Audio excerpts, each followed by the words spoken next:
Já se perguntou quanto tempo uma pessoa consegue viver em silêncio? Não me refiro ao silêncio físico, de não falar por algumas horas ou dias. Falo do silêncio profundo, aquele que mora dentro da gente como um inquilino não convidado. 30 anos. Foi esse o tempo que vivi com uma verdade trancada dentro do peito, ocupando espaço, consumindo energia, moldando cada respiro que eu dava sem que ninguém ao meu redor soubesse. O silêncio tem peso, sabia? Quando era menina, minha avó dizia que palavras não ditas viravam pedras no coração. Achava poesia de gente antiga, daquelas frases bonitas que os velhos têm para dar sentido às coisas. Hoje, aos 75 anos, entendo que ela estava sendo literal. Cada palavra não dita virou uma pedra que carreguei por décadas, até que meu coração quase não suportava mais o peso. Há coisas que guardamos não porque queremos, mas porque nos ensinam que devemos. Mulher decente não fala disso. Melhor não mexer nesse assunto, vai dar problema para a família. Palavras aparentemente inofensivas que constroem muros invisíveis ao nosso redor. E antes que percebamos, estamos presas em uma fortaleza de silêncio que construímos sem nem mesmo saber como. Era 1980 quando meu silêncio começou. Jimmy Carter era presidente dos Estados Unidos. John Lennon foi assassinado naquele ano. O Brasil vivia sua lenta abertura política. E enquanto o mundo girava, eu me fechava. Tinha 30 anos, 2 crianças pequenas e a certeza de que ninguém acreditaria na minha palavra contra a dele. O Dr. Mendes não era apenas meu patrão, era uma instituição naquela cidade pequenininha do interior de Minas. Seu nome estava na placa do posto de saúde municipal. Como eu, Antônia Maria da Silva, doméstica, mãe solteira, poderia levantar minha voz. As pessoas dizem que o tempo cura tudo. Não é verdade. O tempo apenas ensina a gente a carregar o peso com mais habilidade. A gente aprende a sorrir mesmo com a dor. Aprende a desviar de assuntos em almoços de família. Aprende a inventar desculpas para não assistir certas cenas na televisão. Aprende a tremer quando um homem levanta a voz. E, principalmente, aprende a mentir para si mesma, dizendo que já passou, que foi só uma vez, que tem gente que sofreu coisa pior. Quando fecho os olhos hoje, ainda sinto o cheiro daquela casa. O aroma de cera de carnaúba no piso de madeira que eu havia acabado de encerar. O perfume caro dele misturado com o odor de cigarro caro. O som do relógio de parede testemunhando em silêncio. O peso de suas mãos. E depois, o cheiro de água sanitária com que tentei me limpar, esfregando a pele até arder, como se pudesse apagar não apenas as marcas físicas, mas a própria memória. Por 30 anos, achei que meu silêncio me protegia, que meu silêncio protegia meus filhos, que meu silêncio era uma forma de sobrevivência em um mundo que não estava preparado para ouvir mulheres como eu. Precisei de 3 décadas e o olhar assustado da minha neta para entender que estava errada. O silêncio nunca protegeu ninguém. Ele apenas protege os errados e prolonga a dor dos inocentes. Nasci em 1950, numa fazendinha perto de Três Corações. Meu pai trabalhava na roça, minha mãe cuidava de 7 filhos e eu, a do meio, aprendi desde cedo que menina tem que ajudar em casa. Estudei até a 4ª série porque a professora convenceu meu pai que eu tinha boa cabeça para os estudos. Depois disso, a vida aconteceu como para tantas mulheres da minha época. Trabalho doméstico, casamento jovem, filhos em sequência. Carlos apareceu na minha vida como uma promessa. Alto, com aquele bigode que estava na moda, dirigia o único táxi da região e conhecia histórias de lugares que eu só via nas revistas velhas que folheava no consultório médico. Nos casamos quando eu tinha 20 anos. Tivemos Márcia em 1972 e Renato em 1974. Por 6 anos, vivi o sonho frágil de ser uma família feliz, até o dia em que voltei da feira e encontrei a casa vazia. Um bilhete na mesa dizia apenas: "Não nasci para isso. Desculpa." Nunca mais tive notícias dele. Aquele foi meu primeiro grande silêncio. Quando os vizinhos perguntavam, eu dizia que Carlos estava trabalhando fora. Quando os filhos choravam perguntando pelo pai, eu inventava histórias sobre caminhões enormes que ele dirigia por estradas distantes. Mentia para protegê-los ou talvez para me proteger da vergonha. A verdade é que eu tinha 26 anos, 2 filhos pequenos e absolutamente nada na carteira. Consegui trabalho como faxineira em casas de família. Primeiro 1 vez por semana, depois 2, 3, até que minha agenda ficou completa. Lavava, passava, cozinhava. Minhas mãos, que mamãe dizia serem tão bonitas para tocar piano, sonho impossível na nossa realidade, agora estavam sempre ásperas, com cutículas cortadas do sabão em pó barato. Mas eu tinha orgulho delas. Eram as mãos que botavam comida na mesa para meus filhos. Morávamos num quartinho alugado nos fundos da casa de Dona Jurema, uma viúva bondosa que cuidava das crianças quando eu precisava trabalhar até mais tarde. Nossa casa era pequena, mas sempre limpa. Nas paredes, eu colava figuras de revistas, paisagens de praias, montanhas, cidades grandes, para que meus filhos soubessem que existia um mundo maior lá fora. Eu queria que eles sonhassem mais alto do que eu jamais pude. Em 1979, quando consegui a vaga para trabalhar na casa dos Mendes, parecia uma bênção. O salário era quase o dobro do que eu ganhava nas outras casas. Dr. Mendes era o médico mais respeitado da cidade, dono da única clínica particular de Varginha. Dona Eunice, sua esposa, era presidente do clube de senhoras da igreja. Tinham uma casa enorme no bairro Nobre, com 3 quartos, sala de jantar separada, uma televisão colorida que parecia coisa de cinema. Quando contei para minha mãe pelo telefone, ela disse que Deus havia ouvido nossas preces. Nas primeiras semanas, senti que finalmente nossa vida ia melhorar. Consegui comprar cadernos novos para as crianças, um ventilador para os dias quentes, até comecei a guardar um dinheirinho na lata de açúcar, pensando em talvez, um dia, ter nossa própria casinha. Já não precisava mais inventar desculpas para os cobradores que batiam à porta. Pela primeira vez em anos, eu dormia sem a companhia do medo. Até aquela tarde de maio, quando Dona Eunice viajou para visitar a irmã em Belo Horizonte. Ela sempre viajava na primeira semana do mês, pegando o ônibus da Cometa que saía às 7 da manhã e só voltava 2 ou 3 dias depois.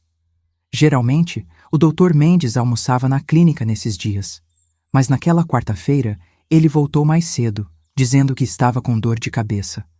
Eu estava ajoelhada encerando o piso da sala, de costas para a porta, quando ouvi seus passos se aproximando.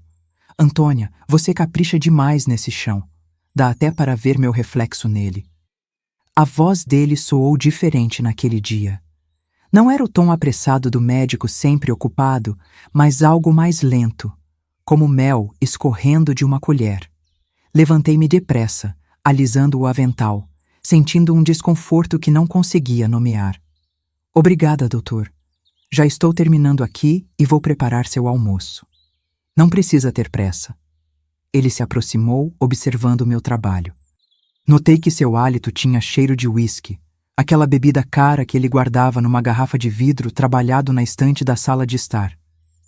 Sabe, Antônia, você é diferente das outras empregadas que passaram por aqui. Sorri sem graça, sem saber como responder. Ele nunca havia conversado comigo dessa maneira.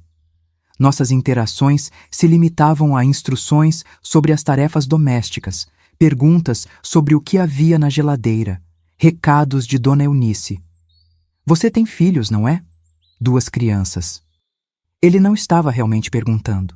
Sabia da minha vida porque Varginha era pequena demais para segredos e porque Dona Eunice, em sua bondade distante, ocasionalmente mandava roupas usadas dos sobrinhos para meus filhos. Sim, senhor. Márcia com 8 e Renato com 6.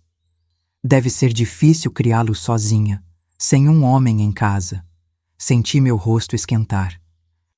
Aquele tipo de comentário eu já conhecia bem. o lembrete constante de que havia algo errado comigo, de que uma família sem pai era uma família pela metade. Normalmente eu desconversava, mas ali, naquela sala enorme com móveis que custavam mais que tudo o que eu possuía, senti-me encurralada. A gente se vira, doutor. Você se vira muito bem, Antônia. Ele deu um passo em minha direção. Uma mulher bonita como você devia ter mais coisas na vida. O que aconteceu depois vive em minha memória numa sequência de flashes confusos. Sua mão no meu braço. O cheiro forte de sua loção pós-barba sufocando-me. Minhas costas contra a parede enquanto eu tentava me afastar. Suas palavras.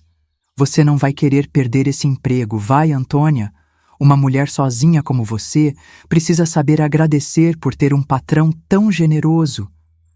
Lembro-me de não ter gritado. Por quê? Essa pergunta me perseguiu por décadas. Por que não gritei, não corri, não lutei mais?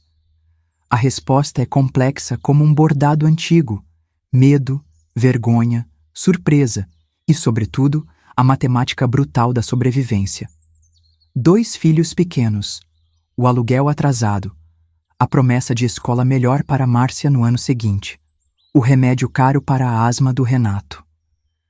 Quando tudo acabou, ele ajustou a gravata como quem acaba de assinar um contrato rotineiro.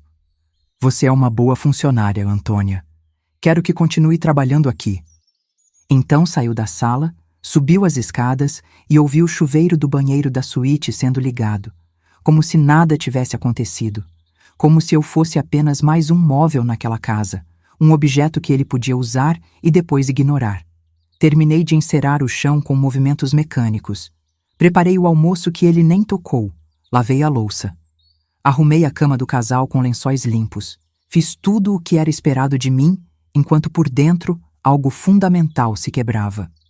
No banheiro pequeno do quarto de empregada, tentei me limpar. Esfreguei a pele com água sanitária até arder, como se pudesse apagar não apenas as marcas físicas, mas a própria memória. Chorei em silêncio, mordendo uma toalha para que ninguém me ouvisse. Naquela noite, olhando meus filhos dormirem no nosso quarto apertado, tomei 2 decisões. A primeira, nunca mais voltaria àquela casa. A segunda, ninguém jamais saberia o que aconteceu. Minha mãe havia me ensinado que roupa suja se lava em casa, que homem é assim mesmo, que mulher precisa ser forte e seguir em frente. O mundo de 1980 não estava preparado para ouvir mulheres como eu. Não havia delegacias especializadas, grupos de apoio, campanhas na televisão. Havia apenas o silêncio como opção de sobrevivência. No dia seguinte, telefonei para Dona Eunice dizendo que estava doente, que não poderia mais trabalhar lá. Ela pareceu confusa, mas não insistiu. Consegui outro emprego 2 semanas depois, limpando a casa da professora Clarice no centro da cidade. Pagava menos, mas pelo menos eu podia respirar ali. E assim começaram os meus 30 anos de silêncio. Um silêncio que me acompanharia como uma sombra, moldando meus relacionamentos, meus medos, minhas pequenas e grandes escolhas diárias. Um silêncio que só seria quebrado décadas depois, quando percebi que o passado, por mais que tentemos enterrá-lo, sempre encontra uma forma de ressurgir, às vezes na geração seguinte. Naquela quarta-feira de maio, o céu amanheceu carregado de nuvens cinzentas. Sempre fui sensível aos sinais do tempo, coisa que herdei de meu pai, que conseguia prever chuva pelo comportamento das formigas no terreiro. Senti um peso no peito ao descer do ônibus circular, que me deixava a 2 quadras da casa dos Mendes, mas atribuí a preocupação com Renato, que havia amanhecido com uma leve tosse. Dona Eunice saiu cedo, como sempre fazia na primeira semana do mês. Antes de partir, deixou-me uma lista de tarefas e o dinheiro para a feira do dia seguinte, dobrado dentro de um envelope na gaveta da cristaleira. Antônia, não esqueça de regar as samambaias da varanda. E tem frango descongelando para o almoço do doutor, disse ela, ajeitando a echarpe no pescoço antes de entrar no táxi que a levaria à rodoviária. A manhã transcorreu como qualquer outra. Lavei as roupas na área de serviço, estendi os lençóis no varal que ficava no quintal dos fundos, limpei os banheiros com aquela essência de pinho que Dona Eunice comprava no armazém do seu Nicolau. O rádio na cozinha tocava Roberto Carlos enquanto eu trabalhava. Às vezes eu cantarolava junto, naqueles momentos raros em que me permitia existir além do papel de mãe preocupada e trabalhadora incansável. Próximo ao meio-dia, comecei a encerar o assoalho da sala. Era um trabalho que exigia atenção. Primeiro passar a cera com um pano, depois esperar secar um pouco e finalmente lustrar com a flanela até o chão brilhar. Estava ajoelhada, absorta no movimento repetitivo, quando ouvi a porta da frente se abrir. O doutor. Mendes não costumava voltar para o almoço nas quartas-feiras. Ele tinha um consultório cheio no centro da cidade e geralmente comia um sanduíche por lá mesmo. Doutor, o senhor está passando mal? Perguntei, levantando-me depressa. Ele parecia diferente. A gravata frouxa no pescoço, os olhos ligeiramente vermelhos. Uma dor de cabeça insuportável, Antônia. Cancelei as consultas da tarde. Ele passou a mão pelos cabelos grisalhos. Você já preparou o almoço? Ainda não, senhor. Dona Eunice disse que o senhor não viria hoje, mas posso fazer algo rápido. Ele acenou com a mão, dispensando a oferta. Não estou com fome. Caminhou até o bar na sala de estar e serviu-se de uma dose generosa de uísque. Achei estranho, mas quem era eu para questionar os hábitos do patrão? Continue seu trabalho, não quero atrapalhar. Voltei a me ajoelhar, desconfortável com sua presença na sala. Normalmente, quando estava em casa, ele se fechava no escritório com seus livros de medicina ou assistia ao jornal na televisão. Nunca ficava me observando trabalhar. Foi quando senti sua mão no meu ombro. Um toque que deveria parecer casual, mas que enviou um calafrio pela minha espinha. Sabe, Antônia, sempre admirei sua dedicação. Sua voz estava diferente, mais baixa. Você cuida desta casa melhor que a própria Eunice. Murmurei um agradecimento, tentando manter distância, mas ele se aproximou mais. Uma mulher bonita como você, desperdiçada limpando casas dos outros. Ele tocou meu rosto com as costas da mão. Aquele seu marido foi um tolo em ir embora. Tentei me afastar, mas estava encurralada entre o sofá e a mesinha de centro. Doutor, preciso terminar o serviço e depois tenho que buscar meus filhos na escola. Seus filhos só saem às 4, não é? Temos tempo. A maneira como disse "temos tempo" fez meu estômago revirar. Percebi então que ele sabia minha rotina, tinha prestado atenção nos meus horários, nos dias em que meus filhos ficavam com a vizinha após a escola. O que se seguiu foi um borrão de movimentos e sensações que, mesmo após 45 anos, ainda me causam náuseas ao lembrar. Suas mãos me segurando com força demais. O peso de seu corpo me empurrando contra a parede.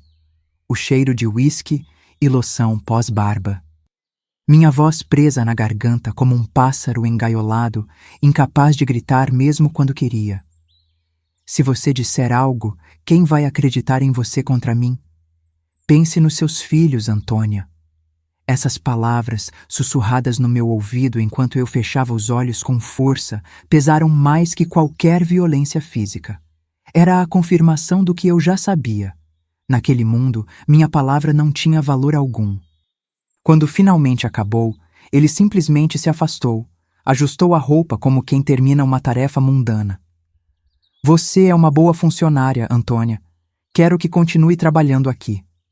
Foi tudo o que disse antes de subir as escadas em direção ao quarto principal. Fiquei paralisada por alguns minutos, ouvindo o som do chuveiro no andar de cima.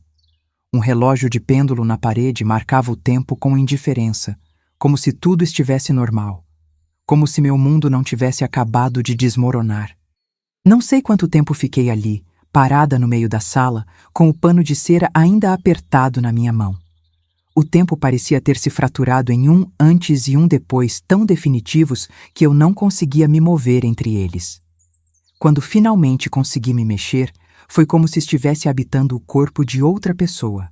Minhas pernas me carregaram automaticamente até o banheiro de serviço, aquele cubículo apertado no final do corredor da cozinha. Tranquei a porta com mãos trêmulas e olhei meu reflexo no pequeno espelho manchado acima da pia. Parecia a mesma Antônia de sempre. Cabelos presos em um coque baixo, a pele morena herdada da minha avó indígena, os olhos castanhos agora vazios de qualquer expressão. Reaja, mulher, sussurrei para meu reflexo. Mas como? O que uma mulher como eu fazia numa situação como aquela? Não havia cartilhas, não havia orientação. Nas novelas das 6, quando algo assim acontecia com a mocinha, a cena simplesmente cortava para o próximo capítulo, deixando no ar o que deveria ser feito depois. Abri a torneira e lavei o rosto, as mãos, os braços. Depois, em um impulso desesperado, peguei a água sanitária que usava para limpar o vaso e derramei um pouco na palma das mãos, esfregando-as até a pele arder. O cheiro forte invadiu minhas narinas, mas nem isso conseguia apagar a sensação das mãos dele sobre mim. Era como se estivesse marcada, não na pele, mas em algum lugar mais profundo, que nenhum produto de limpeza poderia alcançar. O som do telefone no corredor me sobressaltou. Deixei tocar. 1, 2, 3 vezes. Na quarta chamada, voltei à realidade. E se fosse algo sobre meus filhos? Se Renato tivesse piorado da tosse? Saí do banheiro e atendi com a voz mais firme que consegui reunir. Residência dos Mendes. Antônia é a Zuleide, a supervisora da escola. Meu coração disparou. O Renato está com febre. Dá para você vir buscá-lo mais cedo? Claro, já estou indo, respondi mecanicamente. Você está bem? Sua voz está estranha. Só cansada. Muito serviço hoje. Menti, agradecendo silenciosamente pela desculpa para sair daquela casa mais cedo. Subi as escadas com passos silenciosos, ouvindo o chuveiro ainda ligado no banheiro principal. Peguei minha bolsa no quarto de empregada, vesti o casaco e desci. Na cozinha, rabisquei um bilhete. Doutor, precisei sair urgente. Renato está doente na escola. Termino o serviço amanhã. Antônia. O trajeto até a escola foi um borrão. O ônibus balançando, pessoas conversando ao meu redor e eu completamente desconectada, como se estivesse assistindo a tudo através de um vidro embaçado. Renato estava no berçário da escola com o rostinho corado de febre. Quando me viu, estendeu os braços em minha direção e, pela primeira vez desde o ocorrido, senti as lágrimas querendo surgir.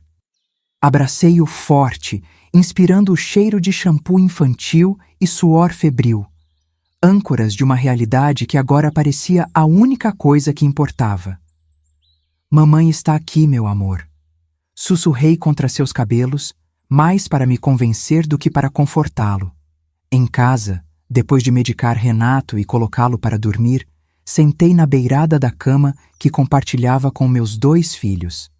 Márcia ainda estava na casa da amiguinha, onde ficava às quartas enquanto eu trabalhava até mais tarde. O relógio na parede marcava 4h30. Em circunstâncias normais, eu ainda estaria na casa dos Mendes, preparando o jantar que Dona Eunice aqueceria mais tarde. Foi quando o choro finalmente veio. Não aos soluços, nem de forma dramática. Foi um choro silencioso, de lágrimas grossas que desciam pelo meu rosto enquanto eu mordia o punho para não fazer barulho e acordar Renato. Chorei pela mulher que eu era antes daquela tarde, pela inocência perdida, pela confiança destruída. Chorei de raiva, de vergonha, de impotência. O que eu faço agora? Perguntei ao pequeno altar com a imagem de Nossa Senhora que mantinha sobre a cômoda. A santa me olhava com seus olhos pintados, serena e distante demais para compreender a complexidade da minha situação. Peguei o caderninho onde anotava as contas a pagar e fiz as contas. Sem o salário dos Mendes, não conseguiria pagar o aluguel do mês seguinte. Não conseguiria comprar o remédio para a asma de Renato. Não conseguiria manter Márcia na escola que ela tanto gostava, onde pela primeira vez tinha feito amigas que não zombavam dos seus sapatos remendados. Lá fora, o céu finalmente despejou a chuva que ameaçava desde manhã. O barulho das gotas no telhado de zinco criou uma cortina sonora para meus pensamentos caóticos. Pensei em ligar para minha mãe na fazenda, mas o que diria? Mãe, o patrão abusou de mim? Ela provavelmente responderia com algum ditado antigo sobre mulheres que trabalham em casas de família, sobre cuidados que eu deveria ter tomado, sobre o mundo ser assim mesmo. Naquela noite, deitada ao lado dos meus filhos adormecidos, tomei uma decisão que carregaria por 3 décadas. Eu guardaria aquela dor só para mim. Enterraria tão fundo dentro do peito que nem mesmo eu conseguiria encontrá-la nos dias comuns. Seguiria em frente como se nada tivesse acontecido. Porque era isso que mulheres como eu faziam. Sobreviviam, continuavam. Colocavam um pé na frente do outro por seus filhos, pelo pão na mesa, pelo teto sobre suas cabeças. Na manhã seguinte, liguei para a casa dos Mendes.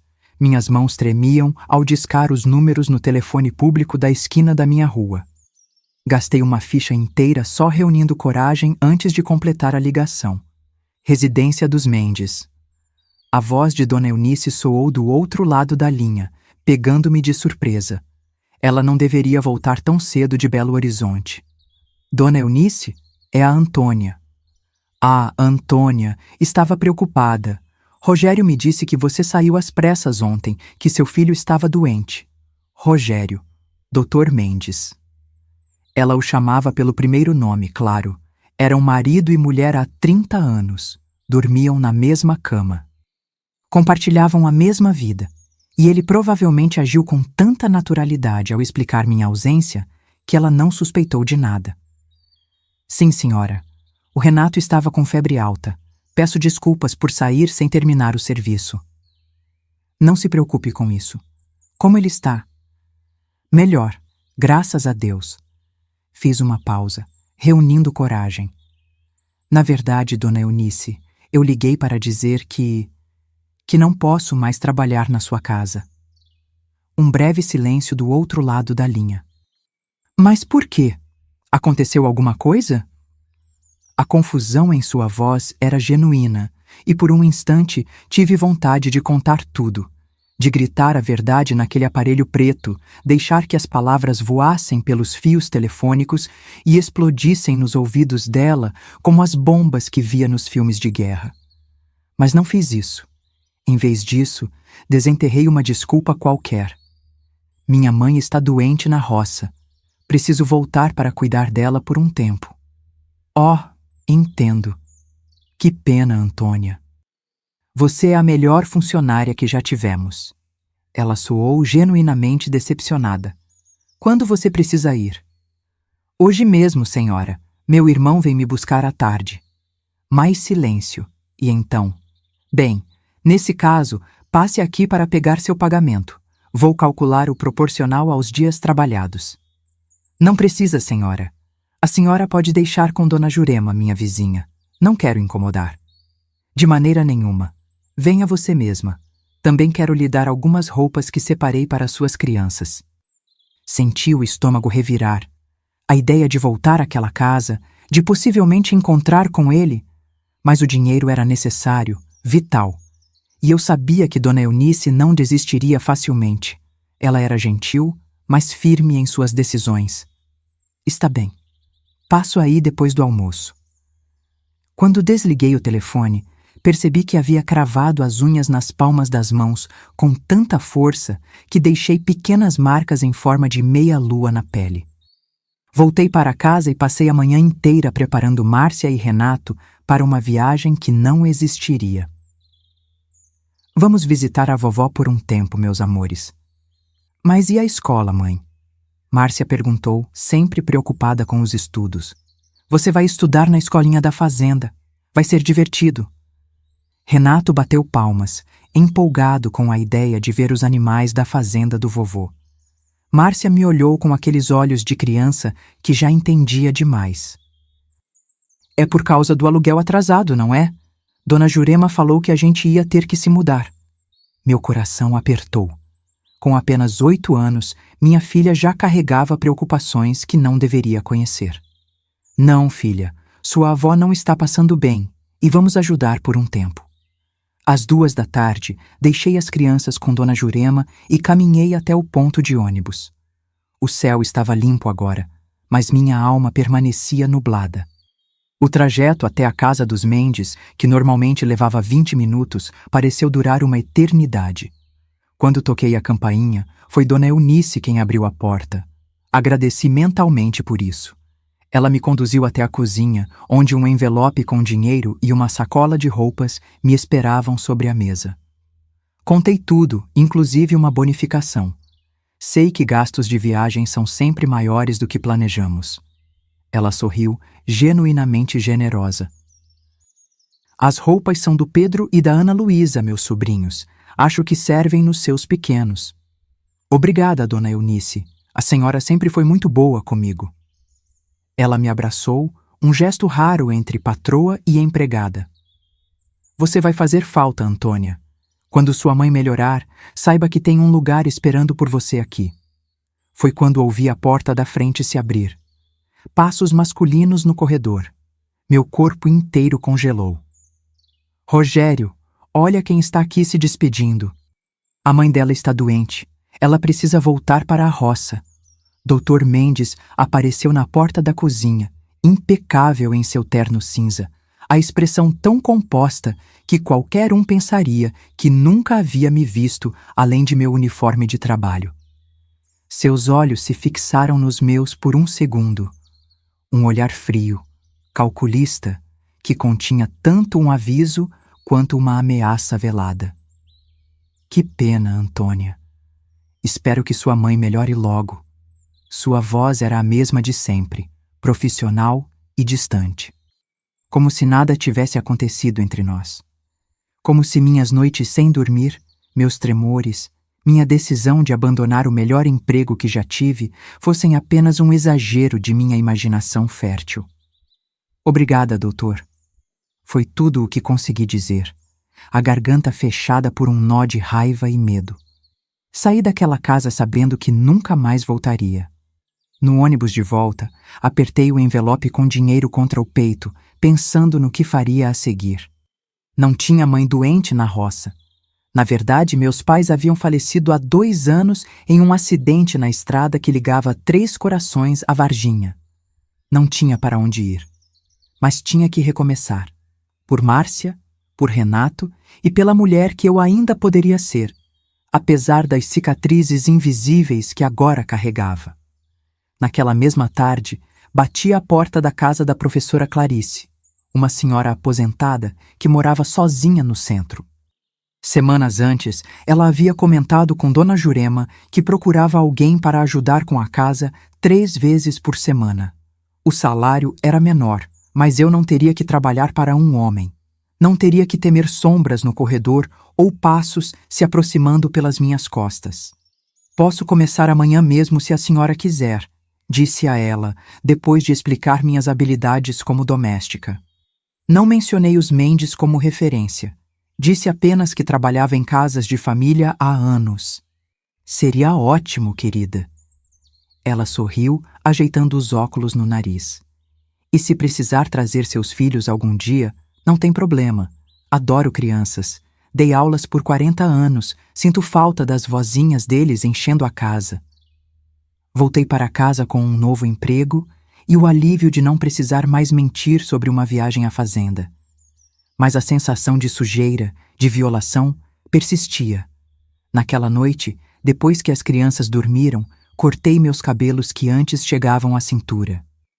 Os longos fios negros que ele havia elogiado caíram no chão do banheiro, como memórias que eu tentava, em vão, excluir da minha história. Por mais que eu tentasse fingir que nada havia mudado, algo fundamental em mim estava diferente. Uma ferida que não sangrava, mas que doía constantemente, lembrando-me de que o mundo era um lugar perigoso para mulheres como eu, e que o silêncio, por mais doloroso que fosse, era frequentemente a única proteção que tínhamos. Os meses que se seguiram foram como caminhar em areia movediça. Cada passo exigia um esforço descomunal, e o medo de afundar estava sempre presente. Meu trabalho na casa da professora Clarice proporcionava menos da metade do salário que recebia dos Mendes. Para compensar, comecei a lavar roupas para fora nos fins de semana e aceitei limpar a pequena igreja do bairro às segundas-feiras. O dinheiro era escasso, mas administrável. O que não conseguia controlar eram os pesadelos. Quase todas as noites acordava suando frio, com a sensação física das mãos dele em meu corpo. Levantava no escuro, verificava se a porta estava trancada e, mesmo no calor de janeiro, tomava banhos quentes, tentando me livrar de uma sujeira que parecia impregnada na pele. "Mãe, você tá doente?" Márcia me perguntou certa manhã, enquanto eu preparava o café com olheiras profundas. "Você grita dormindo." Forcei um sorriso. "É só cansaço, filha. Muito trabalho." O pior não eram as noites, mas os dias. Varginha era uma cidade pequena demais. Era questão de tempo até cruzar com ele novamente. E aconteceu, 3 meses depois, na farmácia central. Eu estava na fila para comprar o remédio de Renato quando ouvi a voz dele conversando com o farmacêutico sobre um novo medicamento. Meu corpo inteiro congelou. Pensei em abandonar tudo e sair correndo, mas o dinheiro para o remédio tinha sido difícil demais de juntar. Baixei a cabeça, puxei o lenço que usava sobre os cabelos para cobrir mais do rosto. Ele passou por mim sem me reconhecer, ou fingindo não reconhecer. Mesmo assim, meu coração disparou tanto que precisei me apoiar no balcão. "A senhora está bem?" perguntou o atendente quando chegou minha vez. "Sim, só um pouco tonta. O calor..." Voltei para casa segurando o frasco de remédio como um troféu. Havia sobrevivido ao primeiro encontro, mas sabia que outros viriam e a cidade parecia menor a cada dia. Foi por isso que, quando a professora Clarice comentou que sua sobrinha em Pouso Alegre precisava de uma empregada doméstica que também cuidasse das crianças, não pensei 2 vezes. "É uma cidade maior, Antônia. O salário é melhor também. Ela pode oferecer um quartinho nos fundos para você e seus filhos." Mudar-se significava recomeçar do zero. Significava tirar Márcia da escola, onde finalmente estava se adaptando, afastar Renato dos poucos amiguinhos que fizera. Significava abandonar a vizinhança, onde Dona Jurema olhava as crianças quando eu precisava trabalhar até mais tarde. Mas também significava distância. Distância física dele, das memórias, do medo constante. Preciso pensar na oferta, Dona Clarice. Naquela noite, liguei para o orelhão da esquina e, com as poucas moedas que tinha, telefonei para minha irmã Teresa em São Paulo. Não contei o que havia acontecido. Nunca contei a ninguém, mas disse que precisava mudar de cidade para encontrar melhores oportunidades. "Vem para São Paulo, Toninha. Aqui tem trabalho que não acaba mais." "São Paulo me assusta, Teresa. É grande demais. Estou pensando em Pouso Alegre. Tem uma oferta de trabalho lá." "Lugar pequeno é tudo igual, mana. Fofoca corre, gente se metendo na vida dos outros. Se é para recomeçar, recomeça direito." Teresa não sabia o quanto suas palavras tocavam na ferida aberta. Lugar pequeno significava exatamente isso. Impossibilidade de anonimato, olhares que seguem, histórias que correm. Mas São Paulo, com 2 crianças pequenas, sem conhecer quase ninguém além de Teresa? 2 semanas depois, vendi o pouco que possuíamos. Uma televisão preto e branco, 2 cadeiras, uma mesa antiga, e com esse dinheiro e minhas economias, comprei 3 passagens de ônibus para Pouso Alegre. A decisão fez Márcia chorar por uma semana inteira, mas expliquei que era nossa chance de uma vida melhor. Na véspera da viagem, enquanto arrumava as malas, encontrei no fundo do guarda-roupa o vestido azul claro que usava naquele dia na casa dos Mendes. Nunca mais o tinha vestido. Por um momento pensei em deixá-lo para trás, como um símbolo do que queria esquecer. Mas algo em mim sabia que não era tão simples. Que não bastava abandonar um pedaço de pano para deixar para trás o que havia acontecido. Dobrei o vestido e o coloquei na mala. Quando o ônibus deixou Varginha numa manhã chuvosa de setembro de 1980, permiti-me chorar silenciosamente, enquanto Márcia e Renato dormiam apoiados em mim. Não chorava apenas pelo que deixava para trás, mas pelo que carregava comigo, invisível e pesado para onde quer que fosse. Pouso Alegre parecia enorme comparada a Varginha, com seus prédios mais altos e ruas mais movimentadas. A sobrinha de Dona Clarice, Laura, era uma mulher de meia-idade que trabalhava como gerente numa loja de departamentos. Seu marido, Roberto, era representante comercial e viajava a maior parte da semana. Tinham 2 filhos adolescentes, Gustavo e Patrícia, que mal notavam minha presença na casa. Laura me mostrou o quartinho nos fundos, limpo, pintado de amarelo claro, com uma cama de solteiro e um beliche para as crianças. Tinha até um banheirinho simples. As crianças podem estudar na escola municipal, fica a 4 quadras daqui, explicou ela. Sei que não é fácil recomeçar, Antônia, mas minha tia Clarice fala muito bem de você. Nos primeiros meses, a rotina intensa de trabalho e cuidados com as crianças mal me dava tempo para pensar. Levantava às 5 da manhã, preparava o café da família, arrumava os meninos para a escola, limpava a casa, lavava a roupa, fazia almoço, cuidava do jardim, buscava as crianças, auxiliava nos deveres de casa, preparava o jantar e só depois das 9 da noite tinha um momento para sentar. Essa exaustão tinha seu lado positivo. Caía na cama tão cansada que muitas vezes dormia sem sonhar, sem pesadelos, sem acordar sobressaltada no meio da noite. Márcia se adaptou rapidamente à nova escola. Sempre foi uma menina sociável, inteligente. Renato teve mais dificuldade. Chorava todas as manhãs, agarrado às minhas pernas, implorando para não ir. A professora me chamou após 2 semanas. Ele não fala com ninguém, Dona Antônia. Fica no canto do pátio durante o recreio. Aconteceu alguma coisa com ele? Considerei contar sobre a mudança repentina, o estresse da adaptação. Mas como explicar que fugíamos de algo que eu mesma não conseguia nomear? Ele sempre foi tímido. Vai se adaptar. Mas a verdade é que eu também não estava me adaptando. As noites sem pesadelos foram ficando mais raras. Pior, comecei a desenvolver um medo irracional de homens. Quando Roberto voltava de viagem e entrava na cozinha enquanto eu lavava louça, dava um jeito de me afastar. Se ele fazia um comentário sobre a comida estar gostosa, meu corpo enrijecia automaticamente. Uma noite, em março de 1981, Laura me chamou para uma conversa. Os filhos já estavam dormindo, Roberto viajando novamente. Antônia, está tudo bem? Notei que você parece nervosa quando Roberto está por perto.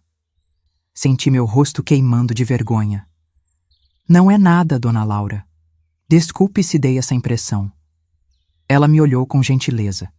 Sabe, meu tio era alcoólatra. Batia na minha tia Clarice quando bebia. Ela nunca falou sobre isso com ninguém, mas todos sabíamos. Às vezes, guardar certas coisas nos adoece. Seus olhos estavam cheios de uma compreensão que me desarvorou. Por um instante, quis contar tudo. Abrir aquela comporta que mantinha fechada há quase 1 ano. Mas e se ela não acreditasse? E se achasse que eu estava inventando histórias sobre pessoas importantes de Varginha, amigos do seu tio, talvez? Só estou cansada, respondi, desviando o olhar. As crianças, o trabalho... Laura assentiu, sabendo que eu não estava pronta para confiar nela. Se precisar conversar, estou aqui. E se quiser, na igreja que frequento tem um grupo de mulheres que se reúnem às quartas à noite. Faz bem ter amigas. Nunca fui ao grupo.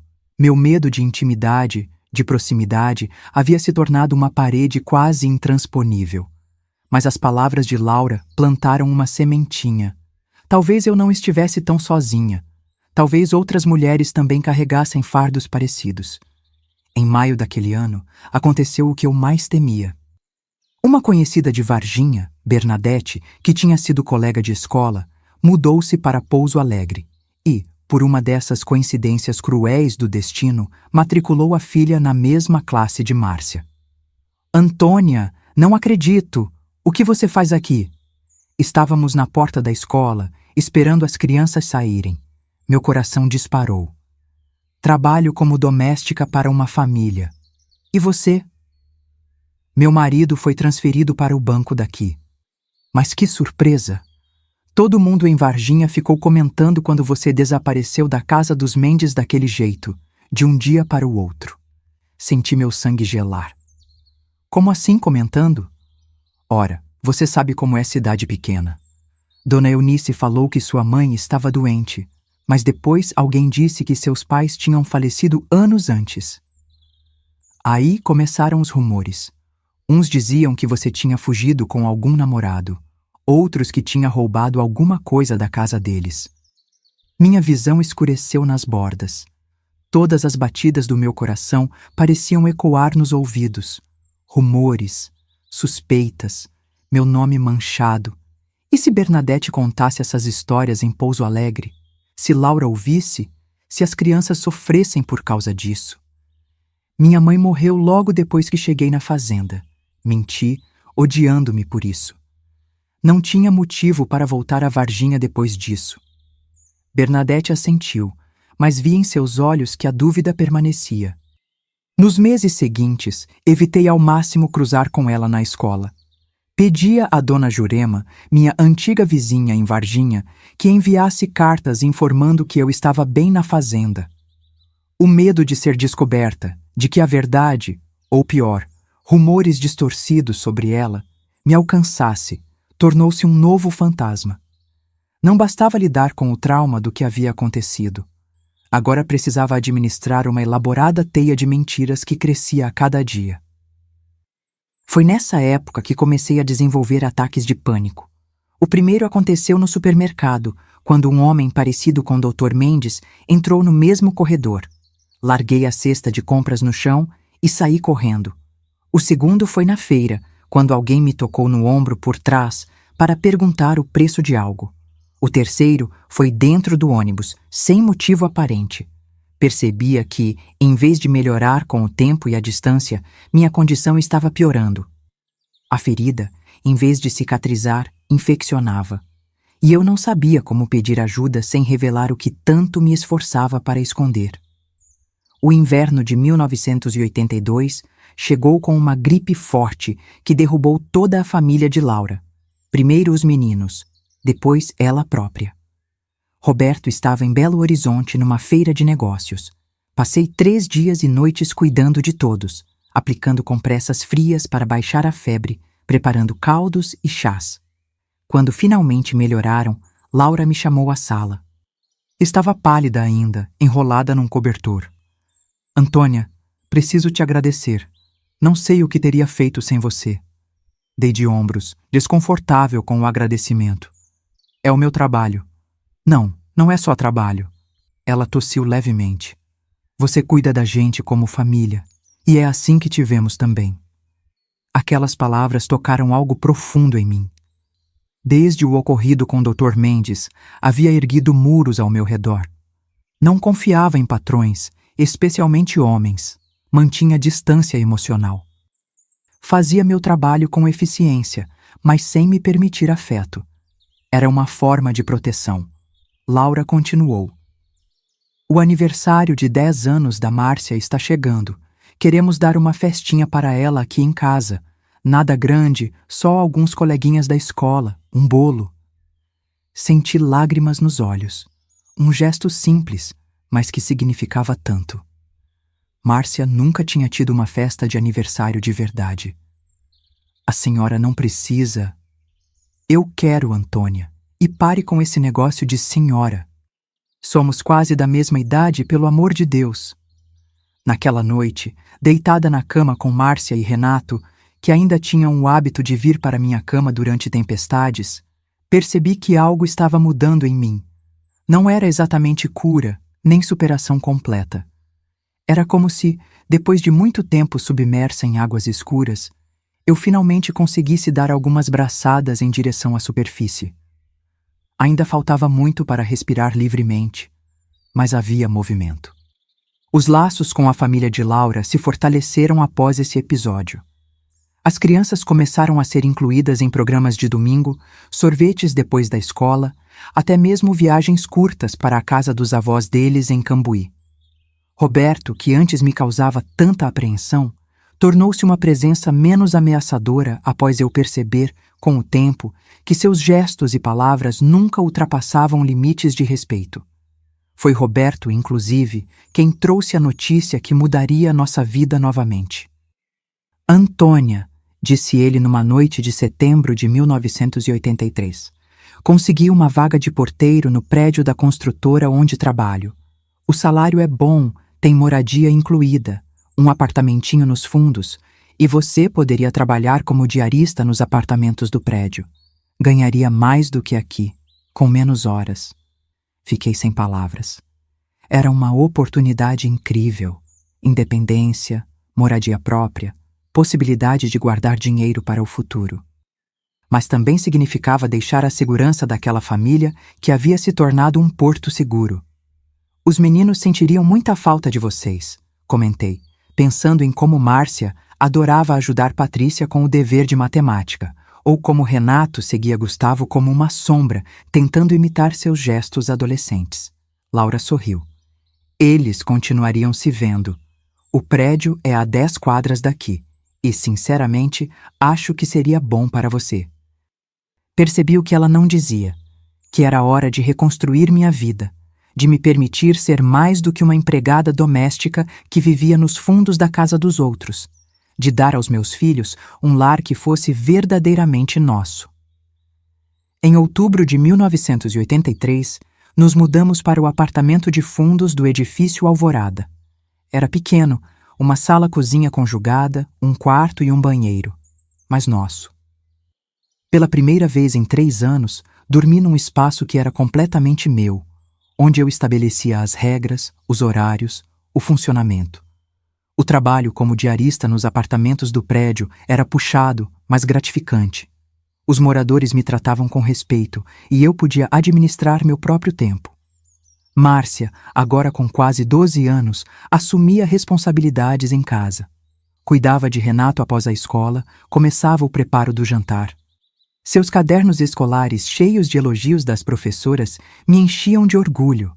Renato, por outro lado, continuava a me preocupar.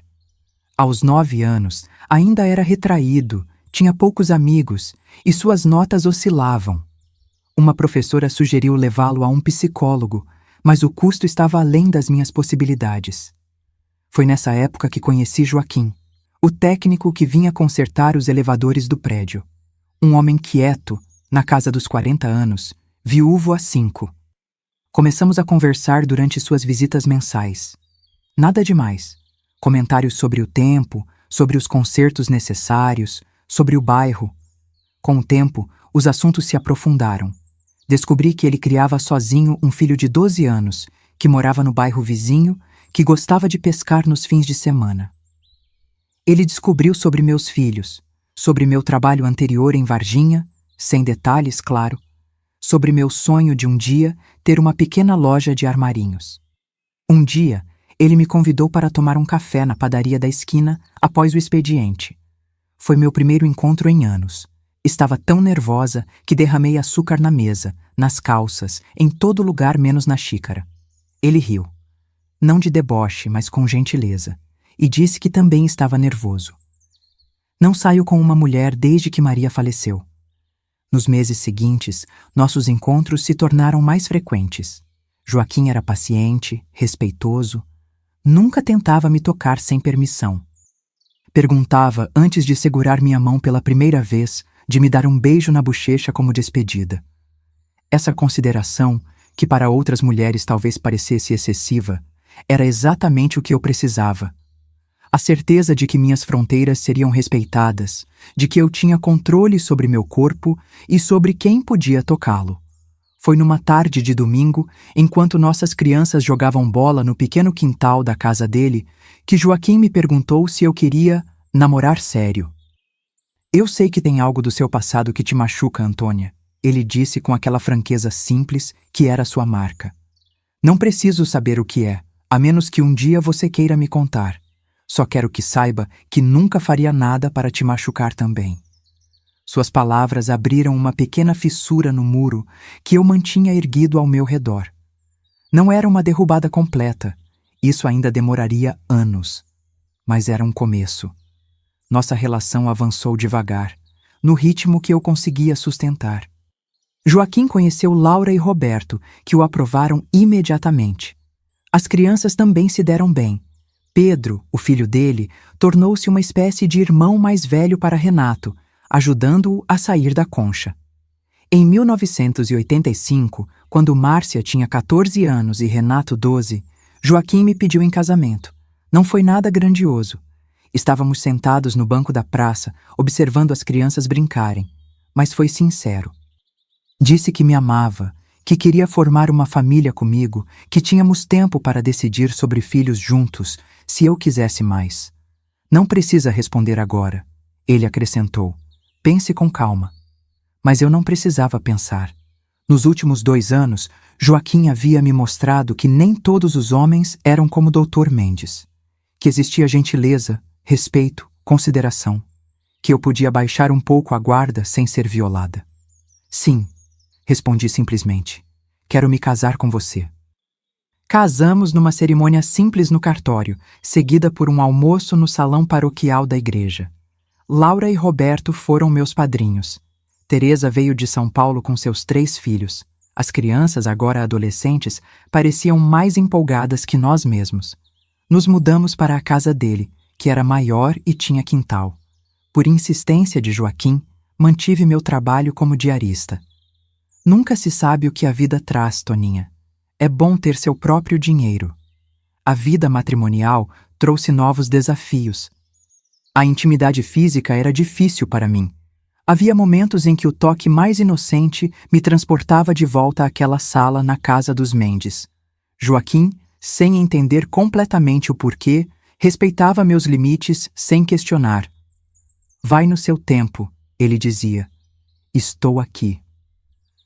Foram anos de pequenos progressos e recuos, de pesadelos que ainda surgiam ocasionalmente, de crises de ansiedade que ele aprendeu a reconhecer e ajudar a acalmar, de silêncios que ele não forçava a quebrar. A década de 1980 chegou ao fim, e com ela trouxe mudanças gigantescas no país. A televisão mostrava imagens das eleições diretas para presidente. Renato, agora com 17 anos, falava entusiasmado sobre votar no ano seguinte. Márcia, aos 19, havia conseguido uma vaga como recepcionista num escritório de advocacia e falava em fazer faculdade.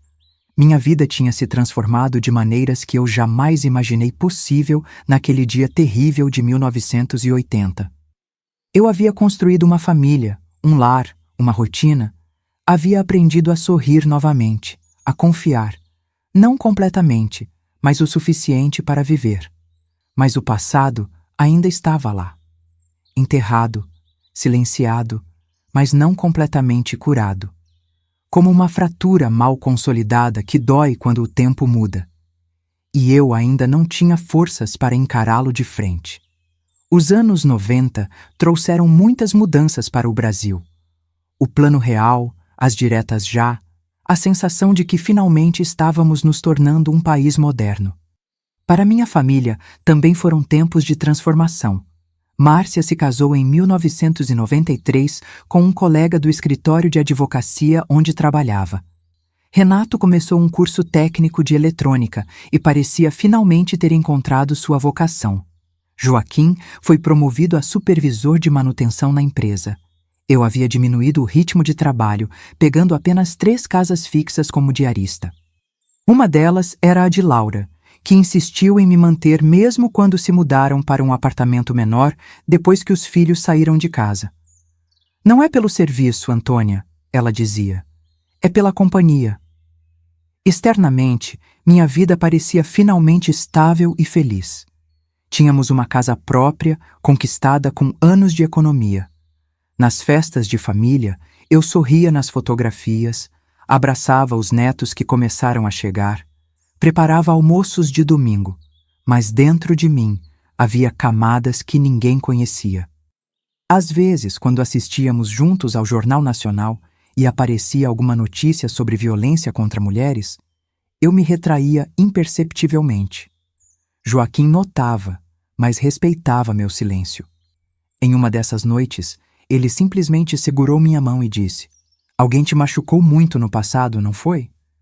Apenas assenti, incapaz de falar.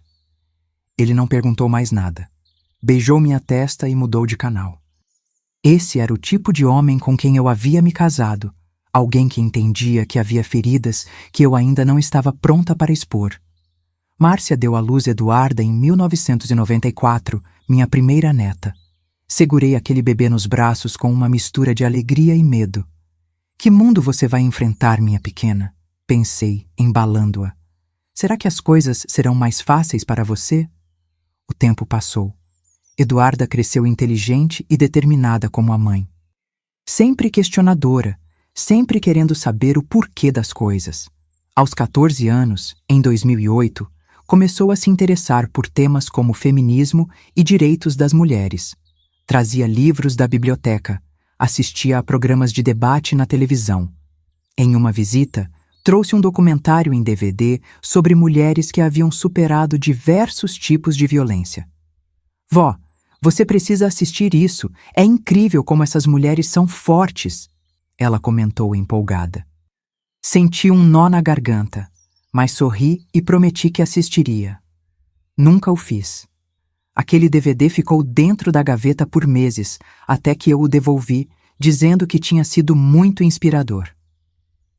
Em 2009, Eduarda, então com 15 anos, começou a trabalhar meio período numa papelaria perto da escola. Era seu primeiro emprego, e ela estava radiante.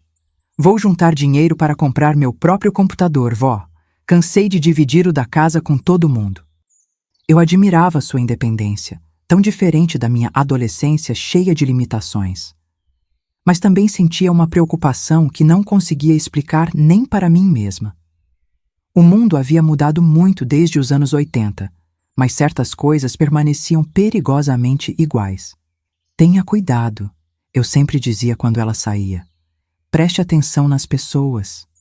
"Relaxa, vó", ela respondia com aquele sorriso confiante. "Sei me cuidar." Nas noites de insônia, que ainda eram frequentes, mesmo após 3 décadas, eu pensava em Dr. Mendes. Perguntava-me se ainda estava vivo, se ainda morava naquela casa amarela de janelas verdes. Se havia outras mulheres como eu, carregando cicatrizes invisíveis deixadas por ele.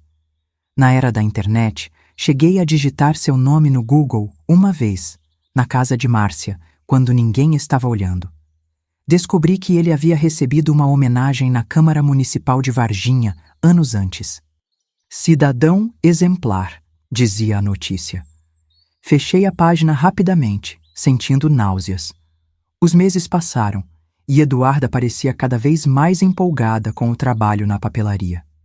Em uma tarde de sábado, quando ela veio almoçar conosco, notei uma mudança sutil. Estava mais quieta, menos falante. Respondia com monossílabos quando perguntávamos sobre o emprego. "Está tudo bem na papelaria?" perguntei enquanto lavávamos a louça juntas. "Tá sim", respondeu rapidamente. Depois de uma pausa, acrescentou: "O filho do dono começou a trabalhar lá. Ele é... estranho." "Estranho como?" "Sei lá. Fica me olhando. Ontem pediu que eu organizasse umas caixas no depósito com ele depois que a loja fechou." Senti um calafrio percorrer minha espinha. "E você foi?" Inventei que precisava sair mais cedo. Não gostei do jeito que ele falou. Naquela noite, não consegui dormir. As palavras de Eduarda ecoavam em minha mente, misturando-se com minhas próprias memórias. O passado e o presente começavam a se encontrar de uma maneira que eu jamais poderia ter previsto. A sensação de que algo estava prestes a acontecer pesava sobre mim como uma tempestade se aproximando. As semanas seguintes foram um exercício de autocontrole. Cada vez que Eduarda mencionava o trabalho, eu sentia meu corpo tensionar. Joaquim percebeu minha inquietação crescente. "O que está acontecendo, Toninha?" perguntou certa noite, enquanto eu revirava na cama pela 3ª vez em 1 hora. Estou preocupada com Eduarda. Por causa daquele rapaz da papelaria? Assenti. Joaquim sabia dos comentários da nossa neta, mas não entendia por que aquilo me afetava tanto. Ela é esperta, Toninha.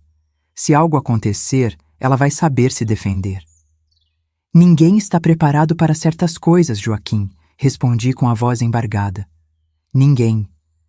Ele me abraçou no escuro, sem fazer mais perguntas. Aquela noite, sonhei com o casarão amarelo com as mãos do doutor. Mendes, com o peso dele me imobilizando contra a parede fria. Acordei sufocada, o coração disparado. Ao meu lado, Joaquim continuava dormindo profundamente. Fui até a cozinha e fiquei olhando pela janela. Era maio de 2010, exatamente 30 anos desde aquele dia que havia dividido minha vida em antes e depois. 3 décadas de silêncio, de fingir que estava tudo bem, de enterrar aquela parte de mim tão profundamente que às vezes conseguia até esquecer que ela existia. Na semana seguinte, durante o almoço de domingo, percebi que Eduarda checava constantemente o relógio de pulso. Precisa ir embora cedo hoje? Perguntei. Tenho que ir à papelaria. Esqueci de repor alguns itens nas prateleiras ontem. Márcia levantou os olhos do prato. No domingo? Não pode esperar até amanhã? O Ricardo disse que é importante. Vai ter uma entrega grande na segunda logo cedo. Ricardo é o filho do dono? Perguntei, tentando manter a voz casual. Eduarda assentiu, evitando meu olhar. Eu te levo, ofereci. Preciso passar no mercado mesmo. Não precisa, vó. É rápido. Mas insisti, e ela acabou aceitando. No carro, um Fiat Uno velho que Joaquim havia comprado usado, tentei puxar conversa sobre assuntos leves. Eduarda respondia distraidamente, mexendo na ponta da trança que havia feito no cabelo. Quando estacionei em frente à papelaria, notei que as luzes estavam acesas, mas as persianas abaixadas. Tem certeza que combinaram hoje? Parece fechado. O Ricardo deve estar lá dentro já, ela respondeu pegando sua bolsa. Você não precisa esperar, vó. Quando terminar, pego um ônibus. Não tem problema, querida. Vou fazer minhas compras aqui perto e volto em 1 hora para te buscar. Ela hesitou por um momento. Tá bom, então. Observei minha neta atravessar a rua e bater na porta da papelaria. Um rapaz alto de uns 25 anos abriu rapidamente e a deixou entrar. Antes de fechar a porta novamente, ele olhou em volta como quem verifica se não está sendo observado. Aquele gesto me gelou por dentro. Era familiar demais.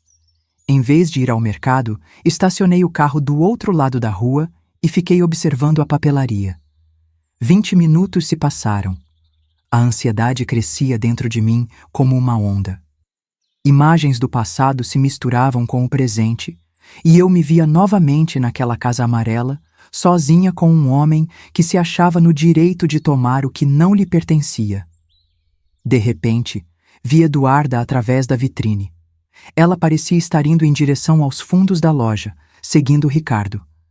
Meu coração disparou. Sem pensar 2 vezes, atravessei a rua e bati na porta da papelaria com força. Ninguém atendeu. Bati novamente, mais forte. Depois de alguns instantes, Ricardo apareceu, visivelmente irritado. Estamos fechados, disse secamente. Vim buscar minha neta, Eduarda, respondi, mantendo a voz firme apesar do tremor nos joelhos. Ela está ocupada, respondeu Ricardo, tentando fechar a porta. Volte em 1 hora. Coloquei o pé para impedir que a porta se fechasse. Uma coragem que eu não sabia possuir tomou conta de mim. Quero ver minha neta agora. Ricardo me encarou, surpreso com minha firmeza. Por um instante, vi no rosto dele a mesma expressão que o Dr. Mendes tinha. Aquela certeza de que estava acima das regras, de que podia fazer o que bem entendesse. Vó? A voz de Eduarda veio do fundo da loja. Ela apareceu segurando algumas caixas de papel. O que foi? Estou te esperando lá fora, respondi, sem tirar os olhos de Ricardo. Agora. Eduarda pareceu confusa, mas algo em meu tom deve ter comunicado a urgência que eu sentia. Ela colocou as caixas sobre o balcão. Na verdade, acho que já terminei por hoje, disse ela pegando sua bolsa. Posso terminar isso amanhã depois da escola, Ricardo. Mas você prometeu me ajudar com o inventário, ele protestou, bloqueando sutilmente o caminho dela até a porta. Foi nesse momento que tudo ficou claro para mim. Como um filme em câmera lenta, vi 30 anos atrás e o presente se fundindo num único instante. Vi o doutor Mendes no lugar de Ricardo, vi a mim mesma no lugar de Eduarda, jovem, vulnerável, sem entender completamente o perigo. Minha neta está indo embora comigo, disse com uma voz que não parecia a minha. Era firme, autoritária. Agora, Ricardo deu um passo para o lado, relutante. Eduarda passou por ele rapidamente e pegou minha mão. Sentia tremer. Saímos da papelaria e caminhamos em silêncio até o carro. Só quando estávamos dentro do Uno, com as portas trancadas, Eduarda desabou em lágrimas. O que aconteceu? Perguntei, abraçando-a. Entre soluços, ela contou que Ricardo vinha fazendo comentários sobre seu corpo há semanas. Que naquele dia, quando ela estava no depósito, ele se aproximou por trás e colocou as mãos em sua cintura, dizendo que ela devia ser mais simpática se quisesse manter o emprego. Eu me afastei, vó, mas ele ficou bravo. Disse que eu estava sendo ingrata, que ele tinha me dado esse emprego quando ninguém daria trabalho para uma menina sem experiência. Algo se rompeu dentro de mim naquele instante. Uma represa de 30 anos explodiu. Vi com clareza o ciclo que estava prestes a se repetir. O mesmo abuso, o mesmo medo, o mesmo silêncio que envenenaria outra vida. Eduarda, falei, segurando seu rosto entre minhas mãos. Quero te contar uma coisa, algo que nunca contei a ninguém. Ali, no carro estacionado em frente à papelaria, narrei para minha neta tudo o que havia acontecido comigo em 1980. Como doutor, Mendes havia me encurralado quando estava sozinha na casa. Como havia me ameaçado de forma velada, lembrando-me de que era a palavra dele contra a minha. Como permaneci em silêncio por décadas, deixando aquela ferida infectar cada aspecto da minha vida. Eu nunca contei porque sentia vergonha, confessei, as lágrimas escorrendo livremente agora, porque achei que ninguém acreditaria, porque tinha medo de perder tudo se falasse. E porque, com o tempo, pareceu mais fácil simplesmente enterrar isso do que enfrentar. Eduarda me olhava com os olhos arregalados, o rosto refletindo choque e depois uma compreensão dolorosa. Vó, ela sussurrou, apertando minhas mãos. Sinto muito. Mas você, minha menina, continuei, você não vai carregar esse peso. Não vai viver com esse fantasma por 30 anos como eu vivi. Nós vamos falar. Vamos contar para sua mãe, para a polícia se for preciso. Os tempos são outros agora. Naquele momento, no banco do motorista de um Fiat Uno 1998, aos 60 anos de idade, finalmente quebrei meu silêncio. E ao fazê-lo, senti como se o peso que carregava há 3 décadas começasse, lentamente, a diminuir. Ficamos no carro por quase 1 hora. 2 mulheres de gerações diferentes, unidas pela mesma dor, chorando pelo que havíamos perdido e pelo que quase foi tirado. Quando finalmente liguei o motor para voltar para casa, senti uma determinação crescendo dentro de mim. Não podemos simplesmente voltar para casa e fingir que nada aconteceu, falei, enxugando o rosto. Sua mãe precisa saber. Eduarda assentiu, a expressão agora firme, apesar dos olhos vermelhos. E depois? Depois veremos qual é o próximo passo, mas o silêncio acaba hoje. Márcia estava preparando o jantar quando chegamos. Bastou um olhar para perceber que algo grave havia acontecido. Joaquim, que assistia ao Fantástico na sala, levantou-se imediatamente ao ver nossos rostos. — O que houve? Perguntou Márcia, largando a colher de pau e vindo em nossa direção. — Mãe, eu preciso te contar uma coisa, começou Eduarda, a voz ainda trêmula. Sobre o Ricardo, da papelaria. — Sentamos todos à mesa da cozinha. Primeiro Eduarda contou sobre o assédio que vinha sofrendo. Depois, com a coragem renovada que só nasce quando decidimos proteger quem amamos, contei a minha história. 30 anos de silêncio sendo quebrados em uma confissão dolorosa que deixou a cozinha em um silêncio atordoador quando terminei. Márcia chorava silenciosamente. Joaquim mantinha os olhos fixos na mesa, os nós dos dedos brancos de tanto apertar as mãos. "Por que você nunca me contou, mãe?" perguntou Márcia finalmente. "Como eu poderia? Éramos só nós duas depois que seu pai foi embora. Você e seu irmão eram tão pequenos. Se eu perdesse aquele emprego, como alimentaria vocês? E depois o tempo foi passando e pareceu que era tarde demais para falar." Joaquim, que raramente demonstrava emoções fortes, levantou-se e veio até mim, abraçando-me com uma ternura que fez as lágrimas voltarem aos meus olhos. "Toninha, se eu soubesse, tantas vezes que você acordou gritando à noite, agora entendo." "O que vamos fazer sobre o Ricardo?" perguntou Eduarda, trazendo-nos de volta para o presente. Márcia, sempre a mais prática de todos nós, já estava com o telefone na mão. "Primeiro, você não volta mais para aquela papelaria. Segundo, vou ligar para a professora Helena da sua escola. Ela é psicóloga e vai nos orientar sobre como proceder." "E se ele fizer isso com outra menina?" perguntou Eduarda, a voz agora carregada de uma indignação que me lembrou a mim mesma quando jovem, antes que o mundo me ensinasse a me calar. "Não vai fazer", respondeu Márcia com firmeza. "Vamos garantir isso." Naquela noite, algo mudou fundamentalmente em nossa família. As cartas foram colocadas na mesa, não apenas sobre o que havia acontecido com Eduarda, mas sobre o segredo que eu havia carregado por 3 décadas.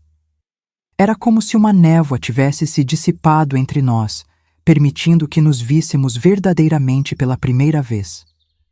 Na manhã seguinte, Márcia ligou para a escola de Eduarda e conversou com a professora Helena, que imediatamente se disponibilizou a nos receber em sua casa naquela tarde.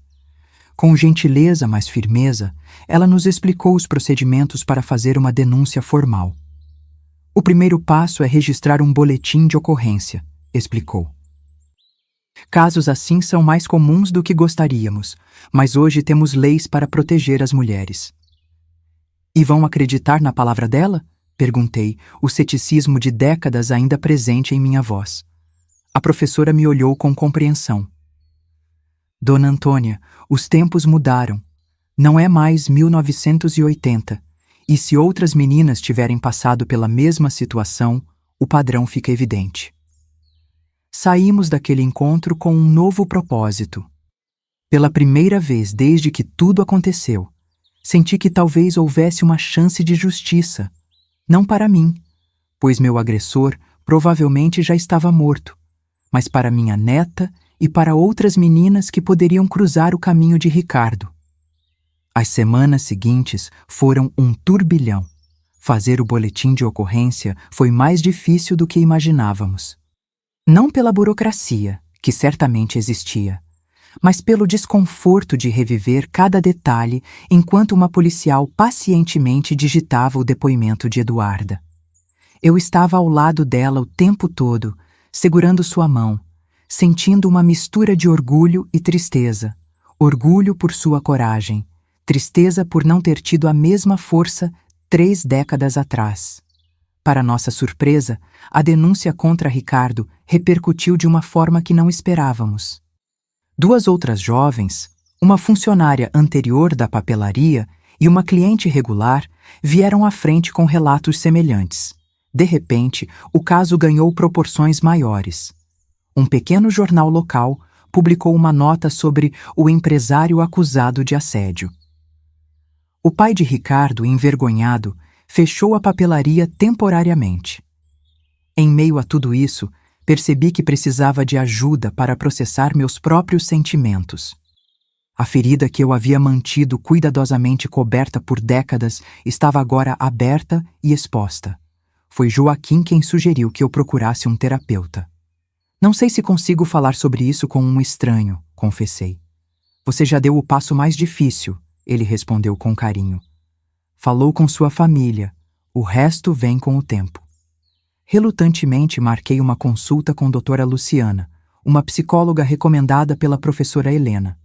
Na primeira sessão, mal consegui falar. Sentei-me na poltrona de couro macio do consultório e chorei por quase 1 hora. Ela apenas esperou, oferecendo-me lenços de papel e água. Senhora Antônia, disse ela suavemente quando minhas lágrimas diminuíram. O que aconteceu hoje aqui é chamado de catarse. É o primeiro passo de muitos. E saiba que não há pressa. Com o tempo, as sessões se tornaram mais fáceis. Comecei a explorar não apenas o evento traumático em si, mas como ele havia moldado minhas escolhas de vida, meus medos, minha maneira de me relacionar com os outros. Percebi que mesmo com Joaquim, com quem estava casada há mais de 30 anos, havia partes de mim que eu nunca havia permitido que ele visse ou tocasse. Lugares em minha alma que haviam sido trancados no dia em que Dr. Mendes me atacou. O trauma não é apenas o que aconteceu naquele dia, explicou doutora Luciana em uma sessão particularmente difícil. É também tudo o que você perdeu por causa dele. A pessoa que você poderia ter sido se isso não tivesse acontecido. Aquela frase ficou comigo por dias. Comecei a pensar na jovem Antônia, a mulher de 30 anos que sonhava em voltar a estudar um dia, que tinha planos de talvez abrir um pequeno negócio.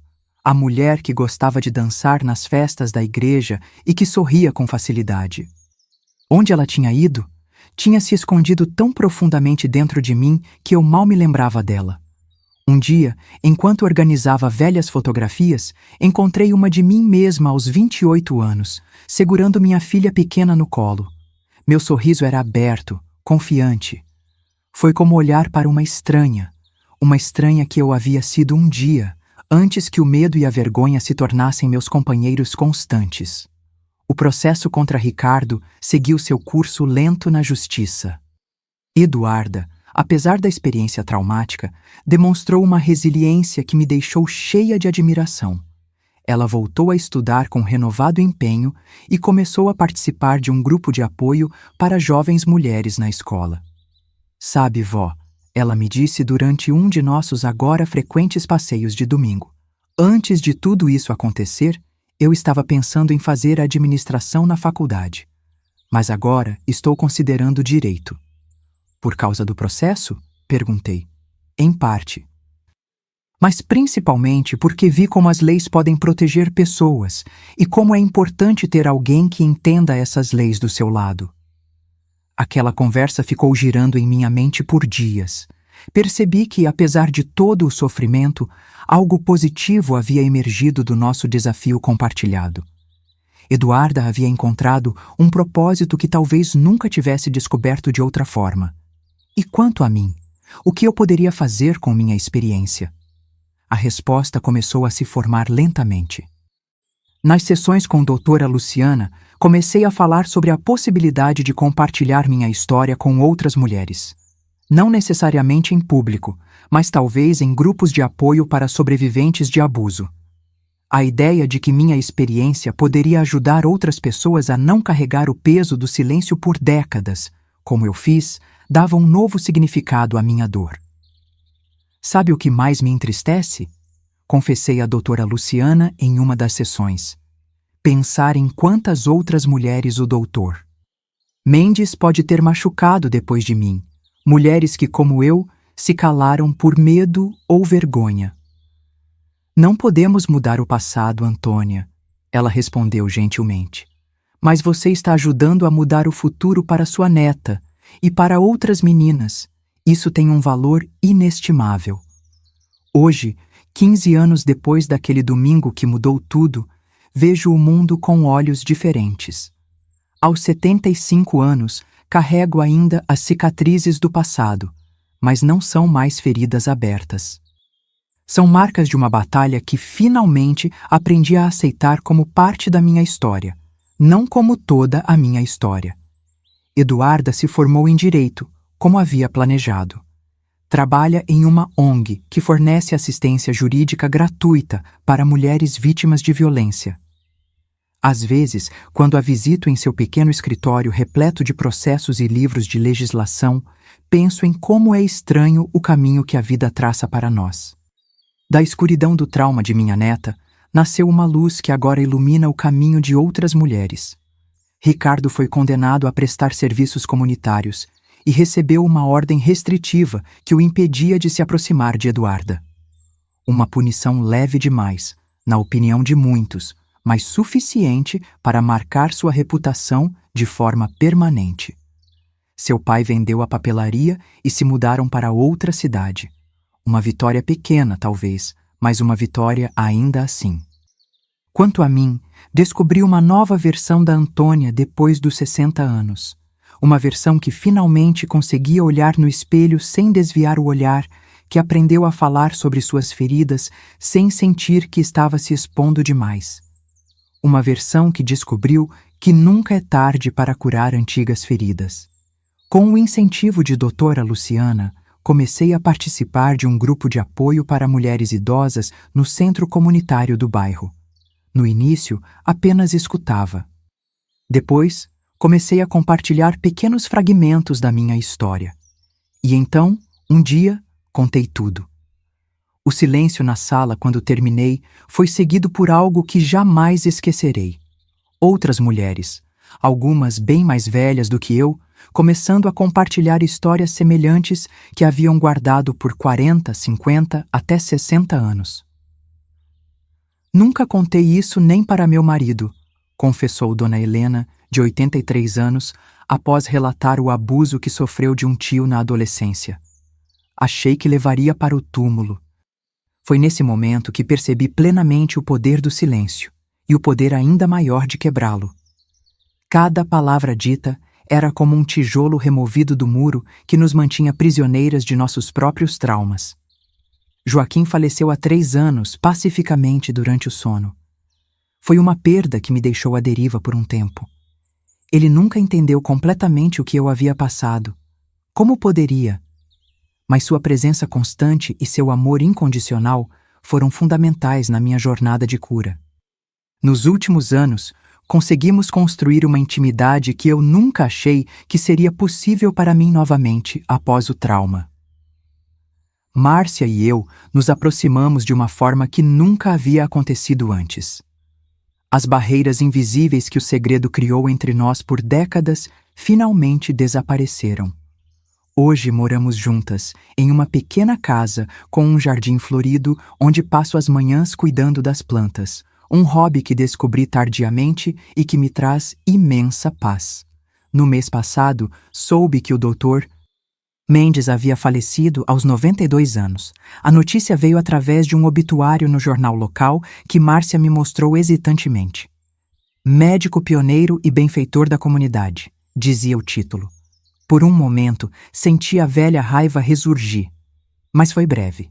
Percebi que ele não tinha mais poder sobre mim. Minha história é maior que ele, mais forte que o mal que ele causou. Algumas pessoas me perguntam por que continuo indo à terapia após tantos anos. A resposta é simples: porque mereço. Porque cada sessão é um ato de amor próprio que neguei a mim mesma por décadas. Porque a cura não é um destino, mas uma jornada contínua. Hoje de manhã, quando abri a janela para receber o sol de outono, refleti sobre o valor da minha voz, sobre como permaneci em silêncio por 30 anos e como esse silêncio quase custou a segurança da minha neta.